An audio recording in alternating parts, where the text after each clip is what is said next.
Тоа е академска и премената научна дисциплина која ги проучува менталните функции и однесувањето или со други зборови проучување на вашиот памет. Ова е психологија. Дали некојаш се запрашале зошто? Зошто сакаме некои работи и зошто се чувствуваме на одреден начин? И па се испоставува дека психологијата има одговор за скоро сите прашања. Тука се вклучува допаминот. Допаминот е открен во Шведска во 1958 година. Тој се влачи во неколку делови на нашиот мозок, вклучен е во сите видови на мозочна функција, како размислување, движење, спиење, расположение, внимание, мотивација, желба и наградување. Накратко, допаминот во овој случај е хормонот кој што бара. Тој не одржува мотивирани за да се движиме кон нашите цели, да учиме нови работи и да преживееме. Експерименти врз ставарци покажале дека ако се уништат неуроните на допамин, тие се што ќе можат да одат, џвакаат и голтаат, но она што ќе ги губи е фактот дека дури кога нивната храна е ставена пред нив, тие не сакале да јадат, што значи дека желбата за јадење била целосно неактивна. Еве еден пример. Пешачите низ јавно место со многу луѓе, гледате наоколу и загледувате некој пријател во толпата. Пријателот ве препознава, а вие дури кога погледнете за момент не го препознавате веднаш. Кога пријателот ќе застане и ќе ве поздрави, ќе сватите дека сте го видели и препознале, но поради некоја причина не сте можеле веднаш да го процесирате. Ова се случува само затоа што мозокот може да се фокусира на само една работа во еден даден момент. Не е можно да мислите на две работи во исто време без разлика колку сте добри во мултитаскинг.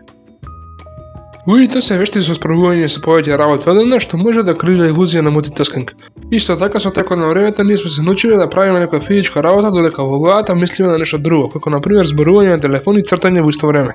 Сепак, кога истражување било спроведено во слични околности, се дознало дека кога луѓето чекорат и зборуваат на телефон, тие се многу повеќе склони да се судрат во други луѓе или предмети кои во моментот не ги забележуваат и подоцна не може да се сетат дека тоа се случило. Овој феномен се нарекува невнимателно слепило. Често пати луѓето со лоша меморија едноставно ќе ви кажат дека не се сеќаваат на одредена случка, додека оние со подобра ќе ја опишат таа случка до најситен детал. Нивното сеќавање можеби не е секогаш точно и е без зошто.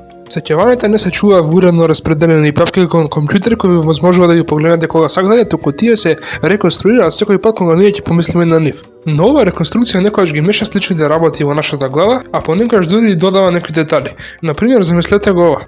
Многу се држите со некој другарче во училиште секој ден и кога ќе се сетите на нешто што се случило, кога тој не бил присутен, реконструктивната меморија може да ве натера да мислите дека всушност бил до вас, затоа што најчесто бил тука.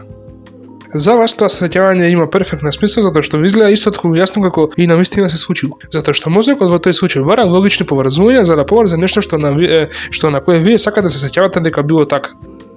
Заради ова причина сведоштвата на голем број очевидци кои биле дел од некоја случка многу често се различни една од друга. Ако ги гледате моите видеа подолго време, можеби сте ја забележале специфичната структура на редоследот на содржината во ваквиот вид на видеа. Не секогаш, но многу пати јас ги почнувам видеата со краток факт на почетокот. На средината ги станат суштинските, но не многу долги факти, а кон крајот на видеото почнувам да презентирам информации кои се најмногу фасцинантни за темата за која се работи во видеото. Причината за сето ова е нешто што се вика прогресивно откривање.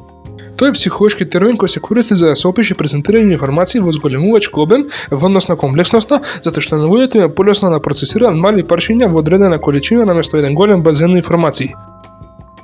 Исто да се случи и кај текстуалната содржина, каде што луѓето преферираат неколку кратки пасоси наместо еден цел текст.